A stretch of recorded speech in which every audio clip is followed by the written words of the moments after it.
प्रिय भक्तों, सनातन धर्म की पवित्र कथाओं में भगवान विष्णु के 10 अवतारों का विशेष महत्व है। इस 10 अवतारों की श्रृंखला का प्रथम अवतार है मत्स्य अवतार। यह कथा केवल एक चमत्कारिक घटना ही नहीं, बल्कि धर्म, करुणा और सृष्टि की रक्षा का अद्भुत प्रमाण भी है। आइए आज हम सुनते हैं प्रलय के समय भगवान विष्णु के मत्स्य अवतार की अलौकिक कथा। सतयुग का अंत समीप था। ऋषियों और देवताओं ने संकेत दिया कि बहुत शीघ्र महाप्रलय आने वाला है। जब वह समय आता है तो संपूर्ण पृथ्वी, आकाश और पाताल सब कुछ जल में डूब जाता है।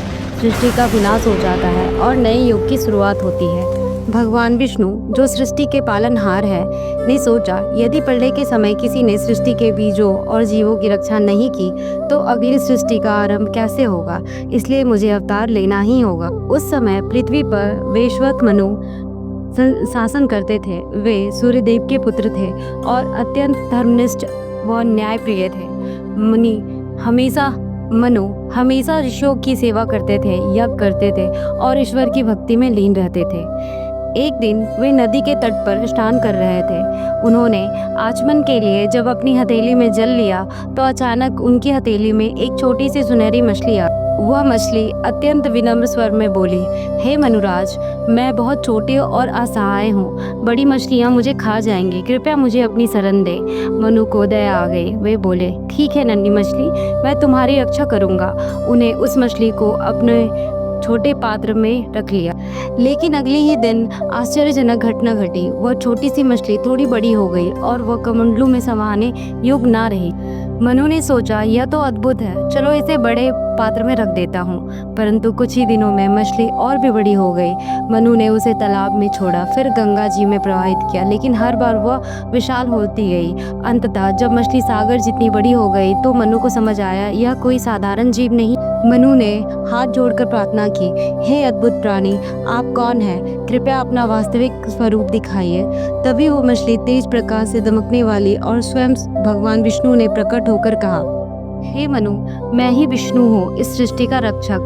शीघ्र ही महाप्रलय आने वाला है। समस्त प्राणी जल में डूब जाएंगे। उस समय मैं तुम्हारी रक्षा करूँगा और तुमसे ही नई सृष्टि का शुरुआत हो। भगवान विष्णु ने मनु को आदेश दिया, तुम एक विशाल नौका का निर्माण कराओ। उसमें सभी जीव जंतु, औषधि और महत्वपूर्ण बीज सुरक्षित रखना। साथ ही सब ऋषियों को भी नौका में बैठाना। यह प्रलय का समय आएगा तो मैं मत्स्य रूप में प्रकट होकर तुम्हारी नौका को अपनी स्ट्रिंग यानी सिंग में बांधकर सुरक्षित स्थान पर ले जाऊंगा। मनु ने श्रद्धा से भगवान का आदेश स्वीकार किया और तुरंत कार्य प्रारंभ किया। कुछ ही समय में प्रलय पहुंचा। आकाश में घोर बादल छा गए। मेघों की गड़गड़ाहट से धरा कांप उठी। प्रचंड वर्षा होने लगी। नदी, तालाब और समुद्र सभी मिलकर एक ही जल राशि बन गए। चारों ओर बस पानी ही पानी था। धरती, आकाश, पर्वत, वन सब जल में डूब गए। मनु ने सिद्ध ऋषियों, जीव जंतुओं और औषधियों को नौका में बिठाया।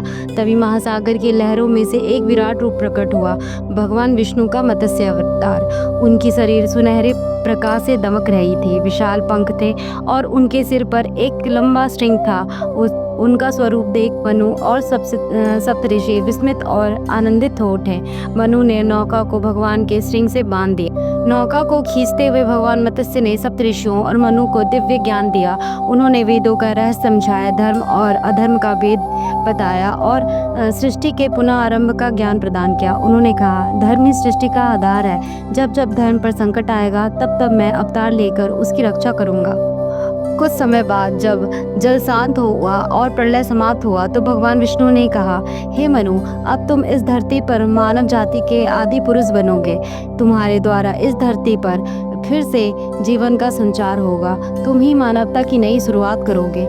मनु ने विनम्रता से सिर झुकाकर भगवान को प्रणाम किया। इस प्रकार भगवान विष्णु ने अपनी प्रथम अवतार मत्स्य अवतार से जीवों की रक्षा की, धर्म की रक्षा की और सृष्टि का पुनः आरंभ कराया। यही है सनातन धर्म की महिमा, यही है ईश्वर की करुणा।